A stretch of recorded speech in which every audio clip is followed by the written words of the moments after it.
한 주간의 삶 속에서도 여러분이 주님의 이름을 부르고 또 하나님의 얼굴을 구하며 살아오셨기 때문에 하나님의 은혜가 충만하지 않았을까라는 생각을 하면서 먼저 하나님 앞에 감사 올려드립니다. 또 이 자리에 함께 나와 예배드리시는 여러분, 또 영상을 통해서 하나님 앞에 진실함으로 예배드리고 계신 우리 성도님들도 주님의 이름으로 축복합니다. 광고 시간에 우리가 나눠봤던 것처럼 우리 홍하자 집사님의 어머니가 의식을 잃었어요. 밤 주우러 가셨다가 거기서 자꾸 그러니까 우리가 얘기하는 애매한 소리, 자꾸 이상한 소리를 하신 거예요. 헛소리도 하시고 손에 키를 들고 있는데도 내가 키를 어쨌지 하면서 의식을 못 하신 거예요. 그리고 나서 이제 눈이 풀리시면서 바로 거기서 119에 신고를 했으면 참 좋았을 뻔했는데 신고를 못하고 그냥 그 의자 있는 데다 이렇게 앉혀놓으셨나 봐요. 그러니까 고개를 떨구고 한 2시간 동안 이렇게 계셨나 봐요. 근데 뒤늦게 이제 119에 신고를 해서 실려갔는데 의식이 없었던 겁니다. 그래서 바로 그냥 중환자실로 들어가셨는데 여러분에게 제가 함께 단톡에서 중보기도 제목 나누고 선포하고 또 여러분이 함께 기도해 주시고 하나님의 때에 하나님의 방법으로 그저 의식을 돌려주셨습니다. 그리고 또 어제는 몸까지 다 회복되어서 이게 2번이나 이렇게 이런 사건이 있었으면 사실 의사 선생님이 뭐라고 했냐면 지난번에 3년 전에 한번 이렇게 쓰러지셨고 요번에 더군다나 골든타임 놓치고 2시간이나 방치됐기 때문에 깨어나는 게 참 어려울 수 있고 깨어나셔도 온몸에 풍이 와서 사지가 움직일 수 없을 수 있다라고 얘기를 했는데 이런 일이 일어난 거예요. 그러니까 의사 선생님이 뭐라고 했냐면 이건 기적이다. 이런 일이 있을 수 없었다라고 했다라는 거죠. 그런 일이 있으면서 이제 언니가 먼저 이제 홍하자 집사님한테 전화를 한 거예요. 야, 엄마가 이렇게 의식 들어오고 일어나서 깨어나셔 갖고 나 장어 먹고 싶다라고. 장어, 힘에 좋은 장어를 드시고 싶다겠어요. 그러니까 뭐 월요일 날 퇴원하자마자 이제 장어 이렇게 대접하시겠죠. 식사도 혼자 다 드신대요. 얼마나 감사한지. 그러면서 홍하자 집사님이 그 언니한테 의정부에 사는 언니한테 그런 얘기를 했대요. 언니, 엄마 이렇게 쓰러지고 나서 교회 목장 식구들과 얘기하고 목사님과 통화하고 또 목사님이 교회 단톡에 기도 제목을 올려서 함께 기도를 했더니 하나님이 이렇게 은혜를 주셨고 엄마 이렇게 살려주신 거예요 언니라고 했더니 언니가 이런 말을 했대요. 야, 나도 예수 믿고 교회 가야겠다라고 했대요. 할렐루야. 근데 이제 이 말이 기폭점이 돼야죠. 기회잖아요. 좋은 기회. 그래서 제가 집사님한테 그랬어요. 집사님, 꼭 언니한테 복음 전하고 교회로 모시고 갈 수 있도록 해야 합니다. 집사님이 더 예배 생활 열심히 하시고 하나님 앞에 감사의 기도로 하나님 앞에 가족 구원을 위해서 남편이 지금 신앙 센 지 오래됐어요. 그리고 아들도 있는데 믿음의 신실함으로 서야 합니다라고 권면 드렸습니다. 여러분, 우리가 이런 기회가 아무 때나 오는 게 아니에요. 기적이에요, 기적. 사실 지난주에는 우리가 장례도 치렀습니다. 97세 되신 어르신께서 화장실에서 미끄러지시면서 다리 대퇴부 쪽 밑으로 해서 골절이 일어났고 그리고 또 다행히 머리는 찌지 않으셨어요. 그랬다가 오래 병상 생활한 게 아니고 한 닷새 정도 만에 하나님의 부름을 받고 소천하셨어요. 장례를 치르면서 하나님 앞에 감사하지 않을 수 없었습니다. 그 가정을 위해 장례 치르며 기도할 때 하나님이 구름으로 덮어주심의 은혜를 보여주셔서 하나님의 함께 하심을 경험할 수가 있었습니다. 또 그 이어서 바로 장례 치른 날 전화가 와서 목사님 어머니가 의식을 잃으셨다고. 그러니까 참 하나님의 은혜를 붙들고 하나님의 이름 앞에 기도하지 않을 수 없었는데 하나님이 또 이런 기회를 주신 거예요. 2번이나 살려주신 거예요. 엄마 생명을. 그러니까 아무에게나 주어지는 게 아니고 아무 때나 주어지는 게 아니죠. 오늘 우리가 갈라디아서 6장 7절에서 10절 말씀을 통해서 기회 있는 대로 모든 이에게 모든 사람에게라는 제목으로 우리가 함께 이 말씀을 나누고 있습니다. 여러분, 갈라디아서 6장은요 그리스도인들이 교회 공동체 안에서 그리고 그 삶이 사회에서 어떻게 사라져 가야 하는가를 바울이 갈라디아 교회 성도들에게 깨우치고 있는 내용입니다. 그래서 우리가 읽었던 7절에서 10절까지를 보면 원리가 하나 있어요. 성경에 나오는 원리. 고린도전서 9장 6절에도 있죠. 비슷한 원리가.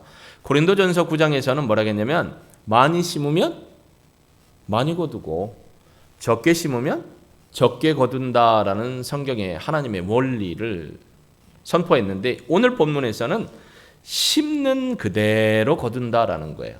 심는 것 그대로를. 사실 이 갈라디아 교회 성도들 가운데 오해하고 있는 사람들이 있었어요. 육체의 죄악을 심는 삶을 살면서도 그러한 삶의 결과로 영생을 거둘 수 있는 잘못된 생각으로 사는 사람들이 있었어요. 그래서 바울은 단호하게 그럽니다. 육체의 삶을 심는 사람, 육체의 생각과 행동을 씨로 심는 사람은 반드시 육체의 것을, 그걸 뭐라고 했냐면 바울은 썩어질 것을 거두게 된다라고 얘기했죠. 반대로 성령의 씨를 성령 안에서 심는 사람은 영적인 영원한 생명을 거두게 된다. 그래서 이거를 뭐라고 했냐면 심는 그대로 거둔다라고 했어요. 이게 성경의 원리라는 거죠. 그런데 갈라디아 교회 성도들은 비록 우리가 예수를 믿고 신앙생활하지만 우리의 생각이나 우리의 말이나 우리의 행동이 하나님 앞에서 육체적인 걸 심는다 할지라도 하나님은 우리에게 선한 분이기 때문에 영원한 생명과 영적인 열매들을 주신다라고 잘못 생각하면서 그대로 살아가고 있었어요. 그래서 바울은 뭐라고 하냐면 7절에 스스로 속이지 말라. 스스로 속이는 게 뭐냐면 야, 우리가 육체의 것을 심어도 하나님은 영적인 영원한 생명을 우리에게 주시는 분이야. 선하신 분이야. 좋으신 분이야 라고 스스로에게 자신을 합리화하거나 속이지 말라라고 가르치면서 뭐라고 하냐면 하나님은 너희들의 그 스스로 속이는 속임에 업신여김을 당하지 않는 분이다 라고 얘기합니다. 여기서요, 업신여김을 받다라는 헬라어 단어가 뭐냐면 믹테리조인데요. 이게 뭐냐면 이런 거예요. 저를 봐야 할 거 아니에요. 콧등을 높인다라는 거예요. 헬라어로 코를 치켜 올리는 행위를 믹테리조라고 하는 거예요. 그게 뭐냐면 코웃음치다, 조롱하다, 그 다음에 비웃다라는 거예요. 이렇게 하면서 지가 이러는 거. 기분 나쁘죠? 제가 여러분처럼 하면 기분 나쁘잖아요. 하나님 앞에 이렇게 업신여기는데 하나님은 니들이 속이는 그 업신여김과 코웃음과 비웃음에 속아 넘어가지 않는다. 너희들이 육체로 심는 그대로를 하나님이 쏘가가지고 영적인 영원한 생명을 너희에게 주실 분이 아니다. 하나님은 그런 분이 아니시다라고 하면서 그러니까 육체를 위해 심는 자는 육체로부터 썩어질 것을 거두고 성령을 위하여 성령의 씨를 심는 사람은 하나님의 은혜 가운데 영생을, 영원한 생명을 거두게 된다라고 바울은 깨우쳐 주고 있는 것입니다. 여러분, 하나님께서 우리의 속임수에 넘어가실까요? 하나님은 우리의 일거수일투족까지, 우리의 마음, 생각까지도 다 감찰하시는 분입니다. 절대로 속아 넘어가지 않아요. 눈 이렇게 감아주지 않아요. 근데 우리는 생각하기를 하나님은 그래도 좋은 분이니까, 선하신 분이니까 내가 육체의 것을 심어도 하나님은 영원한 생명, 영생의 열매들을 내게 주실 거야 라고 하지만 하나님은 절대 그거에 속아 넘어가지 않죠. 만약에 하나님이 거기에 속아 넘어가신다면 하나님은 전능하신 하나님이 아니시고 공의로우신 하나님이 아니라는 것을 바울은 깨우칩니다. 그래서 로마서 5장에도 보면 8장, 로마서 8장 5절과 12절 13절에도 보면 바울은 로마 교회 성도들에게도 똑같은 이야기를 했습니다. 로마서 8장 5절에도 보면 육신을 따르는 자는 육신의 일을, 영을 따르는 자는 영의 일을 생각한다. 잡으세요. 아까 육신의 것을 심는 자는 육신을 따르는 자예요. 그러다 보니까 육신의 일을 도모해요. 그러니까 로마서 8장 12, 13절에도 보면 이렇게 정리를 해 주죠. 그러므로 형제들아, 우리가 빚진 자로 돼 육신에게 져서 육신대로 살면 안 된다. 그러니까 육신의 생각과 육신의 일을 도모하며 사는 사람은 육신에게 지는 삶을 사는 것이다. 그들에게는 어떤 결과가 있느냐? 13절에 육신대로 살면 반드시 죽는다. 근데 갈라디아 교회 성도들이 그런 생각, 육신의 생각과 육신의 일을 하면서 우리는 하나님의 은혜 안에서 영원한 영생의 생물, 영적인 열매를 얻을 수 있다라고 착각하는데 착각이 아니에요. 만용과 하나님을 기만하는 잘못된 신앙으로 살아가고 있었던 거죠. 그런데 반대로 바울은 뭐라고 하냐면 로마서 8장 5절에 육신을 따르는 자는 육신의 일을 생각하지만 영을 따르는 자는 영의 일을 생각하게 돼 있다. 영의 일을 생각하는 사람은 로마서 8장 12, 13절에 이렇게 얘기해요. 육신에게 지지 않는다는 거죠. 그래서 13절에 너희가 육신대로 살면 죽을 것이지만 영으로서 몸의 행실을 죽이면 산다. 영적으로 하나님 앞에 생각하고 행동을 하면 도리어 살림을 받는데 어떤 살림을 받느냐? 오늘 말씀처럼 8절 후반절에 성령으로부터 영생을 거두게 된다라고 말씀을 해주고 있습니다. 여러분, 지금도 우리가 고민하고 예수님이 승천하시기 전에 제자들과 사람들에게 주셨던 말씀을 기억해야 할 것이 있어요. 예수님이 이런 말씀을 하셨죠. 인자가 올 때에 믿음을 찾아보겠느냐? 인자가 올 때에 믿음을 찾아볼 수 있겠느냐라고 했습니다. 사람들이 인자가 오기 전에 노아의 때처럼 소돔과 고모라의 시기를 살았던 사람들처럼 먹고 누리고 쾌락을 즐기고 시집가고 장가가는 일에만 빠져서 하나님의 영적인 것에 하나님의 말씀에 전혀 기억도 않고 살아가지도 않게 된다라는 걸 예수님이 우리에게 깨우쳐 주셨어요. 그러면 우리는 그 말씀을 어떻게 해야 돼요? 반면교사로 삼아서 주님이 오심을 바라보면서 주님의 말씀 가운데 우리가 깨어서 하나님의 일을 기억하고 하나님의 말씀을 따라 순종하는 삶으로 깨어 있어야 되는데 그리 안 한다는 거예요. 지금 시대를 보십시오. 하나님을 두려워하지도 않아요. 죄를 지면서도 죄가 아니라고 그래요. 왜 나보고 죄인이라고 그러냐고. 이런 일들이 왜 죄냐고. 하나님의 말씀을 업신여기는 겁니다. 하나님의 말씀을 두려워하지 않는 겁니다. 하나님 자체를 부인하고 있는 시대를 우리가 이 시대를 살고 있어요. 그런 시대를 살면서 거기에 영향을 받을 거냐? 아니면 그런 것이 하나님 앞에 옳지 못하고 올바른 생각이 아니고 올바른 행동이 아니기 때문에 우리가 가진 영의 생각과 영의 행동을 영향을 줄 수 있는 삶을 살 것이냐가 우리에게 선택과 결정되어야 하는 것입니다. 여러분, 영의 일은 성령을 위하여 성령의 씨를 뿌리는 거예요. 그러다 보니까 뭘 맺어요? 영적인 열매들을 맺을 수 있는 거예요. 근데 여기서 영적인 열매를 뭐라 했냐면 영생을 거둔다. 자, 이 말씀을 이렇게 보시면 돼요. 7절부터 제가 읽습니다. 스스로 속이지 말아라. 하나님은 업신여김을 받지 아니하신다. 너희에게 쏘김당하는 분 아니다. 사람이 무엇으로 심든지 그대로 거둔다. 이 심는 대로 거둔다는 이 하나님의 법칙이죠. 자기의 육체를 위하여 심는 자는 육체로부터 썩어질 것을 거두고 성령을 위하여 심는 자는 성령으로부터 영원한 생명, 영생을 거두게 된다. 9절 우리가 선을 행하되 낙심하지 말지니 포기하지 아니하면 때가 이름에 거둔다. 뭘 거둔다는 거죠? 위에 8절에 나와 있는 영생, 영원한 생명을 거두게 된다라고 이야기를 하고 있습니다. 여기서 썩어진 것이라는 단어, 이 썩어진 것이라는 단어를 한번 봐야 합니다. 8절 한번 띄워주실까요?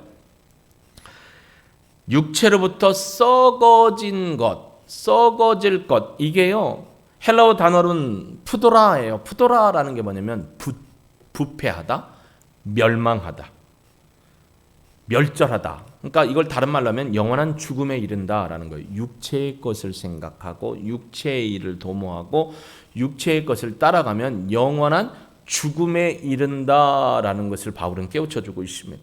이 영원히 죽는다는 개념이 뭐냐면요, 하나님과의 교통이 완전히 단절되었기 때문에 하나님과의 관계가 끊어진 절망적인 상태에 이르게 되는 것, 이걸 우리는 뭐라고 표현하냐면 계시록 21장 8절에 영원한 불못에 들어가서 영벌을 받게 된다라고 이야기를 하는 거죠. 그렇다면 우리에게 영원한 생명을 얻을 수 있는 방법을 바울은 제시하는 거예요. 뭐라고요? 성령으로 말미암아 성령의 씨를 심는 거예요. 누구에게 심어야 될까요? 이게 우리에게 주어지는 문제예요. 누구에게 심을 것이냐. 여러분 한번 보실까요? 9절 보세요. 우리가 선을 행하되, 이거예요. 선을 행한다. 선이라는 단어 우리가 로마서 강의를 하면서 여러분에게 새벽에 말씀을 드리죠. 선은 아가도스입니다. 아가도스라는 것은 헬라인들이 생각했던 아가도스는 도덕적 윤리적인 의무를 다하는 게 아가도스였어요. 그러나 하나님의 성경에서의 아가도스는 하나님이 주신 믿음의 삶을 사는 게 아가도스예요. 근데 이 아가도스를 행함으로 얻을 수 있는 게 뭐냐면 영원한 생명을 얻어요. 그러면 선을 행한다는 말은 영원한 생명을 얻기 위해서 선을 행한다는 말은 무엇이라는 걸 우리에게 깨우쳐 주고 있죠? 선을 행했는데 영원한 생명을 얻어요. 그럼 선을 행하는 이 아가도스의 행위는 동기도 거룩해야 되고 행위도 거룩한 거예요. 그래서 영원한 생명을 얻도록 하는 거예요. 무엇을 통해서 영원한 생명을 얻을 수 있다는 것을 바울은 우리에게 깨우칠까요? 여러분이 생각하는 거. 감히 마스크를 썼기 때문에 대답은 못하지만 마음과 머릿속에 생각하는 그것 바로 전도예요. 복음의 씨앗을 심는 일이 선한 거예요. 선한 일. 아가도스라는 거. 이 아가도스의 특징이 뭐냐? 여러분, 이 아가도스의 특징은 동기 자체도 선해야 돼요. 그리고 행위 자체의 결과도 선해야 돼요. 이게 아가도스라는 거예요. 하나님 앞에서 우리가 선을 행해요. 선을 행하는데 낙심하지 말라는 단어를 써요. 왜 낙심하지 말라라고 썼을까? 낙심하다라는 헬라어 단어의 의미가 뭐냐면 엔카케오인데 이거를 현재 가정법의 형식으로 썼어요. 너희들이 현재 낙심하지 아니하면이라는 거예요. 현재법의 특징은 뭐죠? 계속적이고 지속적인 거예요. 그러니까 너희들이 계속해서 낙심하지 않고 지치지 않고 포기하지 않기만 한다면 무엇을 하는 걸? 복음 전하는 선을 행하는 일을 낙심하여 포기하지 않고 지쳐서 관두지 않고 지치고 힘들어도 계속해서 복음 전하는 일을 한다면 이라는 거예요. 이게 현재 가정법이에요. 그렇게 되면 결과가 어떻게 되냐면 때가 이름에 거둔다. 거둔다라는 말은 아까 얘기했지만 8절에 있는 영원한 생명, 영생을 거두게 된다. 그럼 여기서 말하는 때가 이르면이 언제죠? 때가 이르면. 이 때가 뭐냐면 원어가 카이로스예요. 카이로스는 우리가 여러 번 들어봤죠? 때에는 두 가지가 있어요. 어떤 때가 있죠? 다음 주에 우리가 전도서를 할 때 때 얘기 많이 나와요. 늘 때, 뺄 때, 입을 때, 벗을 때, 말할 때, 침묵할 때가 많은데 여기서 말하는 때가 뭐냐면 카이로스예요. 카이로스라는 건 봄, 여름, 가을, 겨울, 아침, 점심, 저녁, 밤, 낮 같은 시간의 흐름의 크로노스가 아니고 때, 카이로스라는 것은 하나님의 섭리와 하나님의 계획과 구속 속에서 이루어지는 사건이 완성되는 때가 카이로스예요. 그러니까 너희가 선을, 복음을 전하되 마음에 지치지 않고 육신이 포기하지 않고 정신적으로도 낙심하지 않고 계속 그 일을 하면 하나님의 구속적인 섭리 가운데 그 일이 이루어지는 때를 만나게 돼서 영원한 생명을 얻게 된다는 거예요. 그러니까 제가 홍하자 집사님한테 말씀드린 게 집사님 지금이 기회고 지금 언니한테 복음 전해서 식구들을 주님 앞에 세울 수 있도록 해야 합니다. 바로 지금이 하나님의 때라는 거예요. 2번이나 살려주셨어요. 멀쩡하셨어요. 여러분 우리 홍하자 집사님의 어머니를 제가 직접 신방 가서 병원에서 만났잖아요. 정말 말씀 잘하시는 분이에요. 그분의 에너지는 말씀을 통해 나오는 분이에요. 와, 말씀을 기가 막히게 잘하고 숨도 안 쉬고 잘해요. 제가 홍하자 집사님을 보면 똑같아요.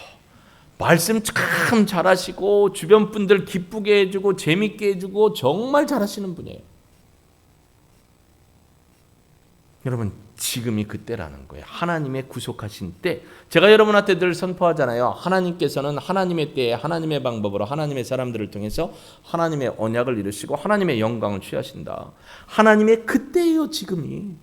복음을 전할 때 지치지 않고 포기하지 않고 우리 가족에게 우리 식구들에게 복음을 전해야 될 그때라는 거예요. 그래서 그때가 되면 하나님이 영원한 생명을 거두게 해주신다라는 겁니다. 소망의 메시지예요. 내가 포기하면 하나님도 일 안 하셔요. 내가 포기했는데 왜? 하나님은 여러분이 포기하지 않고 일어서서 행하기를 원하셔요. 그때 하나님이 행하시는 거죠. 그러니까 내가 포기하면 안 돼. 그러니까 바울도 갈라디아 교회 성도들에게 정신적으로 낙심하지 마. 육체적으로 지친다고 포기하지 마라고 얘기하는 거예요. 여러분 사이클 선수들 아시죠? 벨로드롬에서 사이클하는 선수들이 있고 도로에서 뭐 프랑스나 저 이태리 같은 데 보면 아주 그냥 긴 거리를 야외에서 며칠 동안 사이클 경기하는 게 있어요. 그분들에게 제일 필요한 게 뭘까요? 힘. 힘은 어디에서 나와요? 체력에서 나오죠. 웨이트 트레이닝. 그러니까 막 이 4점을 지날 때가 있어요. 마라톤도 4점이 있어요. 4점. 보통 이제 마라톤이 42.195km면 35km 이상에서부터 데드 포인트 4점이 나와요. 거기서 아주 유명한 사람도 그걸 못 넘어가면 유능한 선수도 포기하게 돼 있어요. 근데 그 4점을 이길 수 있는 방법은 뭐냐면 체력을 보강하고 인내력을 갖는 거예요. 바울도 우리에게 똑같은 거예요. 여러분, 농사 짓는 사람이요, 올해 고구마 농사도 짓고 배추, 김장 다 졌는데 농사 짓는 게 결과가 없으면 고구마 이렇게 쭉 뽑았더니 아무것도 안 나와요.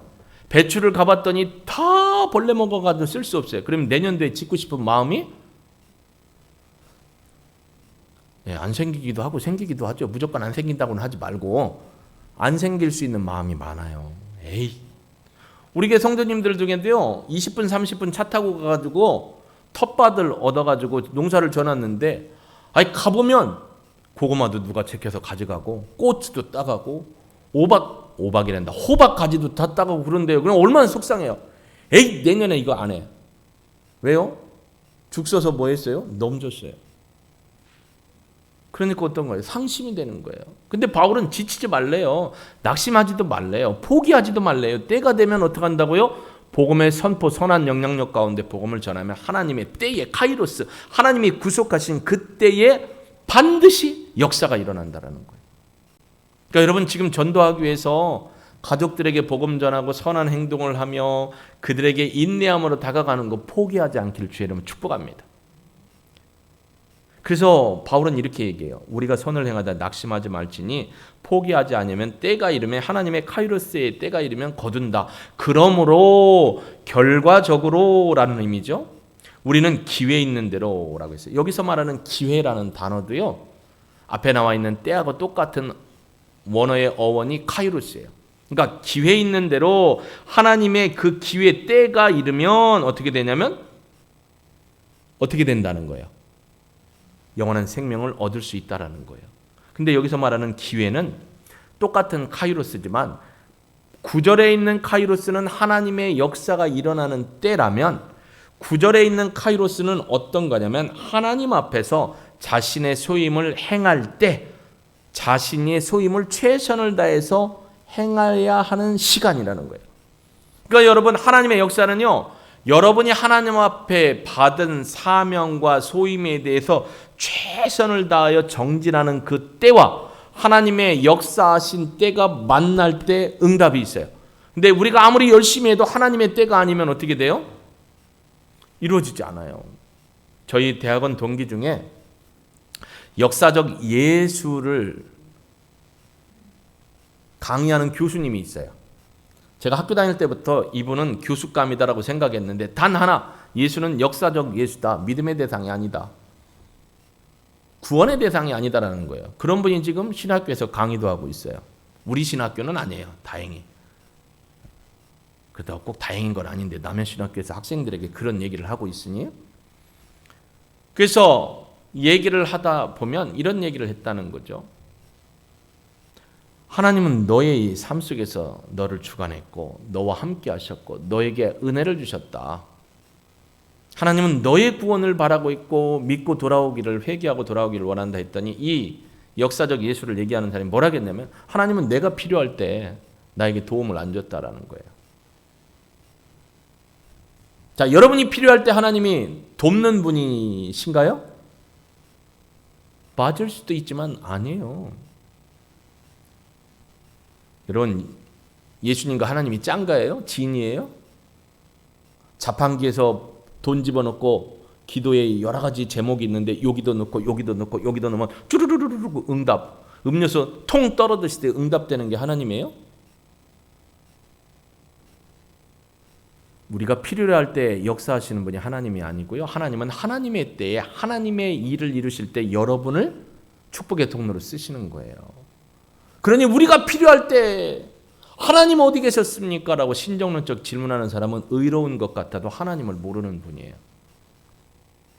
시간은 하나님의 손에 있습니다. 하나님의 그 역사적인 섭리가 있는 때에 우리가 최선을 다해서 우리에게 주어진 기회를 활용할 수 있는 그 열심을 하나님 앞에 드리면 반드시 열매를 거두게 된다라는 거예요. 이게 카이로스라는 의미가 있는 겁니다. 이렇게 면면히 보면 여러분 가족 구원을 위해서 기도하는 분 참 많아요. 지지난주에 우리 국화자매님도 어머니 기도 제목 가운데 최미나 아마 자매님인 것 같아요. 언니인지 동생인지 구원과 은혜를 위해서 기도 제목을 냈어요. 제가 여러분 저 기도 제목 같은 거 캐치해갖고 반드시 옆에다 놓고 기록하고 기도하고 있어요. 가족 구원을 위해서, 딸들을 위해서, 믿음의 온전한 신앙의 선택을 위해서 여러분이 기도하고 있는 모든 것들이요, 죄송하지만 여러분이 바라는 때에 이루어지는 게 아니에요. 하나님의 때에 응답이 돼야 돼요. 안 그러면 여러분의 기도의 방향이 바뀌어요. 기도가 누구 중심으로 가요? 솔직히 고백하세요. 이건 고백을 해야지. 기도가 누구 중심으로 가요? 나 중심으로 가요. 하나님 중심의 기도가 아니에요. 그러니까 누구처럼 돼요? 여러분 예수님이 비유로 말씀하신 기도 아시죠? 관원과 세리의 기도. 관원은 의로웠어요. 못하는 게 없어요. 11조도 했대요. 금식도 했대요. 구제도 했대요. 근데 세리는 와서 부른 게 뭐예요? 주님, 저는 죄인입니다. 긍휼히 여겨주십시오. 이 관원의 기도는 뭐였어요? 자기를 드러내는 기도였어요. 겸손도 없어요. 근데 이 세리의 기도는 간청의 기도였고 자신의 죄를 고백하는 기도였고 겸손의 기도였고 하나님의 자비와 은혜를 구하는 기도였어요. 우리가 하나님의 때에 하나님의 역사를 이룰 수 있는 기회가 주어지면 최선을 다해야 합니다. 근데 중요한 건 내가 아니고 하나님이 하시도록 그 자리를 내어드리는 게 정말 중요합니다. 그래서 바울은 뭐라고 하냐면 지치지 말고 끝까지 계속적으로 지금 선을 행하는 일을 포기하지 말라는 거예요. 여러분 가정에서 가족 식구들을 구원하고 교회로 인도하는 일을 하다 지치고 포기하고 낙심돼서 관둘력을 하는 마음을 끊어버리라는 거예요. 포기하지 않기를 주의 이름으로 축복합니다. 손 놓지 마세요. 여러분을 통해서 하나님이 기회를 주시는 그때에 여러분이 일하시도록 할 겁니다. 제가 여러분에게 한 3번 정도 말씀드렸잖아요. 저희 어머니 6자매, 저희 어머니가 6자매 중에 왕초, 첫째 딸, 둘째 딸, 셋째 딸, 넷째 딸, 다섯째, 여섯째까지 있었어요. 저희 이모들이 있었는데 이모 중에 저기 논산 광석에 사는 이모네 집에 우리 이모부가 정말 이제 하늘나라 가셨으니까 이런 얘기 하는 거예요. 고주망태기에 이 담배도 엄청 피우시고 막 이모를 힘들게 하고 그랬어요. 근데 어느 날인가 이제 사형 선고가 떨어졌어요. 병원에서. 폐암. 의사가 뭐라 했냐면 그냥 좋은 거 많이 드시게 하고 좋은 곳 있으면 모시고 가서 구경하게 하시라고. 그 이제 집에 침대에만 누워 있는 거예요. 움직이지도 못해요. 창문 열어주면 고개 들고 이렇게 바깥에만 바라보는 그런 상황이었어요. 아마 그게 제가 신대원 다니면서 전도사 사역을 할 때였어요. 어느 날인가 아버지를 모시고 시내에 가서 일을 보고 저희 집에 자동차로 운전했으니까 2분만 가면 저희 집에 가는 거예요. 그러니까 이미 저희 집에 다 온 거예요. 근데 하나님의 성령께서 저에게 감동을 주셔서 기회를 주신 거예요. 야, 너희 이모부. 아버지, 이모부를 하나님이 생각나게 하시는데 벌써 그걸 2번, 3번 마음에서 지금 계속 가야 되나 말아야 되나 가야 되나 말아야 성령님은 역사하는데 말씀하시는데 나는 가야 되나 말아야 돼 가야 되나 말아야 되는데 고민하다가 아버지한테 말씀드린 거예요. 아버지, 하나님의 성령께서 저한테 자꾸 이모부 생각나게 하는데 이모부한테 가야 될 것 같은데 가실래요? 그러니까 아버지가 야 바빠 일하러 가자 하면 끝난 거예요. 아버지가 뭐라고 하셨냐면 그래 감사하지 가자. 이모부 댁에 갔더니 이모도 없고 자식들도 없었어요. 다 배밭에 나가 있었으니까. 이모부 혼자 계신 거예요. 아버지가 가서 인사하고 저도 가서 인사하고 오늘 온 이야기를 했어요. 그러면서 예수님의 생명의 복음, 여기서 말하는 선을 행했어요. 아가도스의 복음을 전했어요. 예수 안 믿기로 작정하고 우리 아버지 예수 믿는 거에 대해서도 뭐 가끔 농담식으로 이렇게 여기 코웃음 치기도 하고 그랬던 분이에요. 예수님의 복음을 전했어요. 예수님을 영접하셨어요. 입술로 영접하셨어요. 그 기회를 제가 무시했거나 그 기회를 하나님의 성령이 말씀해 주시는 그 기회를 우리 아버지도 무시를 했다면 아마 우리 이모부는 영원히 불못에 사는 삶을 사셨을 거예요. 주님이 주님의 때에 우리에게 말씀하셨고 아버지와 저는 최선을 다해서 하나님이 주신 기회를 활용하도록 열심을 냈고 그 일에 하나님이 개입하셔서 구원해 주셨습니다. 저는 믿습니다. 여러분은 어떻습니까? 여러분 가족 구원을 위해서 어떤 마음을 갖고 계세요? 낙심되고 코웃음 치고 비웃으니까 막 자존심도 상하고 에이 관두겠다 이런 마음 갖고 계세요? 아니요. 끝까지 포기하지 마십시오. 왜냐하면 오늘 뒷부분이 그 얘기를 해요. 자 10절 볼까요? 결론적으로 그러므로라는 거예요. 그러므로 결론적이죠. 우리는 바울을 포함한 갈라디아 교회 성도들은 기회가 있는 대로 하나님이 우리에게 최선의 삶을 살 수 있는 그 적절한 때를 기회를 준 대로 모든 이에게 착한 일을 해라. 착한 일은 아가도스 선한 일이에요. 복음 전하는 일이에요. 모든 이에게 해라. 모든 이라는 말은 판다라는 단어인데 각각 개인 모두에게요. 그러니까 기회 있는 대로 모든 일에게 하는데 누구에게 해야 되느냐? 보세요. 더욱 믿음의 가정들에게 해라. 이게 무슨 얘기일까요? 더욱 믿음의 가정. 더욱이라는 말은요. 헬라어로 말라스타라는 건데 최상법이에요. 최상법. 그게 뭐냐면 특별히 특히라는 거예요. 특히 믿음의 가정들에게 해라. 여기서 이 가정들이라는 것은 권속이라는 의미예요. 근데 이게 각각의 여러분 개인 가정이 아니고 사실은 교회 공동체 안에 각각의 성도님들, 구성원들을 향하여 이 믿음의 선한 일을 하라는 거예요. 그러니까 권사님의 가정이나 집사님의 가정이나 예수 믿지 않는 사람들이 있으면 교회 공동체 식구들이 그분들을 위해 기도해주고 복음 전할 기회를 갖기 위해서 식사 자리 같은 것도 만들고 또 편지도 쓰고 하는 이런 복음 전하는 선한 아가도스의 일을 지속적으로 계속 포기하지 않고 먼저 교회 공동체 식구들의 가족들을 돌보라는 거예요. 바울은 로마서에서 뭐라고 하냐면 자기 가족과 권속 동포를 돌아보지 않는 자는 믿지 않는 자보다 더한 자라고 했어요. 여러분 면면이 가정을 돌아보면 여러분 기도 제목 다 나와요. 구원받을 식구들 얼굴도 다 나와요. 그분들을 위해서 포기하지 마시기를 바랍니다. 믿음의 가정들에게 더욱 특별히 더해라 라는 거예요.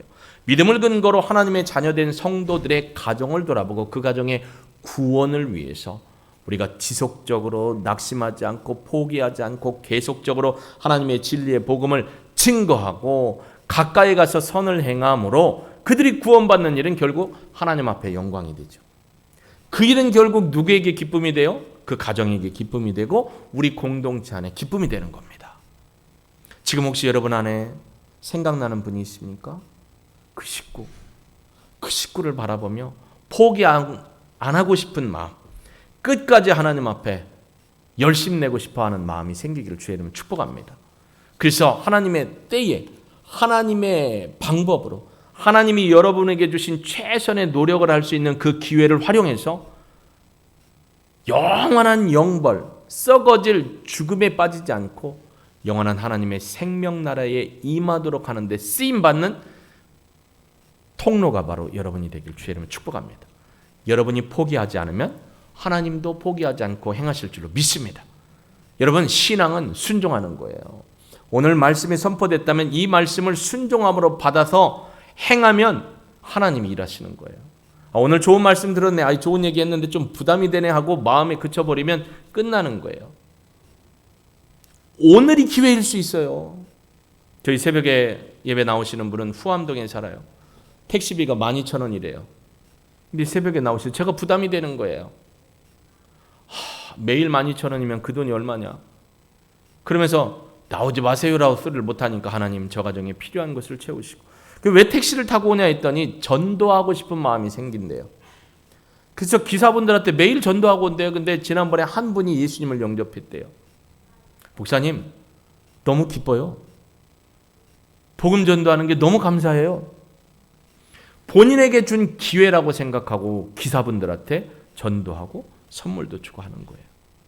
여러분 이런 마음이 우리 안에 넘치기를 주의 이름으로 축복합니다. 우리 가족이잖아요. 우리 식구들이잖아요. 놓지 않고 순종함으로 낙심하지 않고 계속해서 복음을 흘려보내고 증거하는 여러분. 그래서 여러분 때문에 여러분의 가정이 권속이 다 구원받게 되기를 예수님의 이름으로 축복합니다. 우리 한번 반주에 맞춰 기도해 보실까요? 나는 정말 하나님이 주신 이 기회, 열심을 내고 있는 기회를 사고 있는가? 혹시라도 내 마음에 낙심하고 좌절해서 이제 믿든지 말든지 관계없다라고 생각하고 있는 것은 아닌가? 내가 혹시 교만하고 겸손하지 못해서 영혼 구원에 대한 사모함, 우리 가족 구원에 대한 사모함이 없는 것은 아닌가?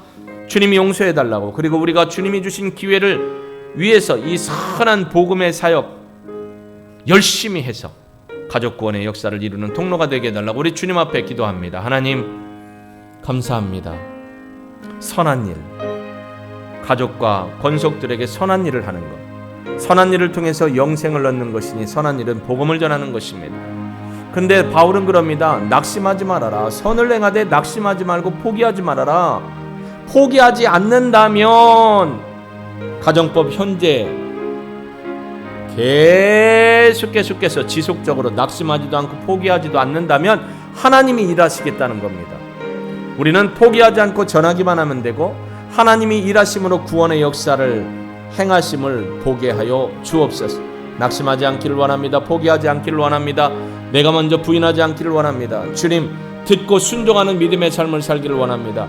하나님, 한 영혼이 구원받는 것 주님이 너무 기뻐하시며 하늘나라의 잔치가 열리는 겁니다. 우리 가족 중에 구원받지 못한 남편과 아내와 자녀들과 손주들과 부모님들에 대해서 우리의 사모하는 열정이 그들을 향하여 포기하지 않고 주의 복음을 증거할 수 있는 순종함의 신앙을 갖게 하옵소서. 오늘 이 예배를 마치고 돌아갈 때 우리에게 만나는 자들에게 예수의 생명을 전할 수 있는 참된 믿음의 식구들로 삼아 주옵소서. 하나님 감사합니다. 우리로 하여금 죄를 깨우치고 전하지 않고 선한 행위를 행하지 않았던 우리의 범죄를 회개하오니 용서하여 주시고 언제든지 하나님이 주신 기회를 활용하여 낙심하지 않고 포기하지 않고 복음 증거하는, 그래서 하나님의 구원의 열매를, 영원한 생명을 얻게 되는 일이 있도록 우리를 사용하여 주옵소서. 교회 바깥을 나가는 순간 그 기회를 민감하게 깨닫고 행하는 우리 성도님들로 삼아 주옵소서. 감사를 드립니다. 부활이요 생명이신 예수 그리스도의 이름으로 기도합니다. 아멘.